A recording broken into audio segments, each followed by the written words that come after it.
क्या बेहद दूर के इस ग्रह में जीवन हो सकता है? 18 महीने पहले वैज्ञानिकों को K2-18b प्लैनेट के वायुमंडल में गैस के ऐसे मॉलिक्यूल्स होने के संकेत मिले थे जो जीवन पैदा कर सकते हैं।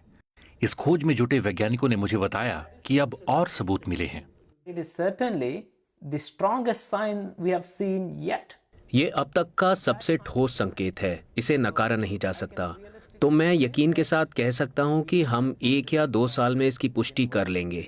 If you do, अगर ऐसा होता है तो इससे ब्रह्मांड के दूसरे हिस्सों में भी जिंदगी की संभावना के बारे में क्या पता चलेगा? I think if we मुझे लगता है कि अगर हम K2-18b पर जिंदगी का पता लगा लेते हैं तो इसका मतलब ये होगा कि गैलेक्सी में और जगह भी जीवन होगा। that life should be very common in the galaxy. K2-18b is 2.5 times the size. K2-18b आकार में पृथ्वी से 2.5 गुना बड़ा है और 700 ट्रिलियन मील दूर है। ये ग्रह जिस तारे की परिक्रमा कर रहा है, उसकी रोशनी जब इस ग्रह के वायुमंडल से होकर जेम्स वेब टेलीस्कोप तक पहुंचती है, तो ये टेलीस्कोप अंदाजा लगा लेता है कि वायुमंडल किन किन चीजों से बना हुआ है। इसके केमिकल स्ट्रक्चर से ऐसा लगता है कि इसमें ऐसे मॉलिक्यूल्स हैं जिन्हें पृथ्वी पर रह रहे जीव ही पैदा कर सकते हैं, और ये यहाँ जिंदगी मुमकिन होने के ठोस संकेत हैं। Everything that's being spoken here is confidential.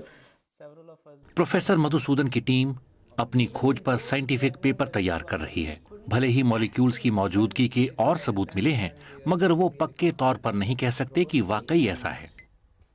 More data will give us और डेटा मिलने पर हमें इस ग्रह के बारे में और जानकारी मिल पाएगी, जिससे पुष्टि हो पाएगी कि ये केमिकल वहाँ मौजूद हैं। पर बहुत सटीक डेटा मिलने पर भी आप ये नहीं कह पाएंगे कि इसके पीछे निश्चित तौर पर बायोलॉजिकल वजह है, क्योंकि ब्रह्मांड में बहुत सी अजीब चीजें होती हैं। हम नहीं जानते कि इस ग्रह पर और कौन सी जियोफिजिकल घटनाएं हो रही हैं। on this planet. K2-18b से आए हालिया नतीजे आखिरी नहीं हैं, पर एस्ट्रोनॉमर्स मानते हैं कि वो विज्ञान के सबसे बड़े सवालों में से एक का जवाब खोजने के बेहद करीब हैं। सवाल कि क्या हम ब्रह्मांड में वाकई अकेले हैं? BBC संवाददाता पल्लव घोष की रिपोर्ट।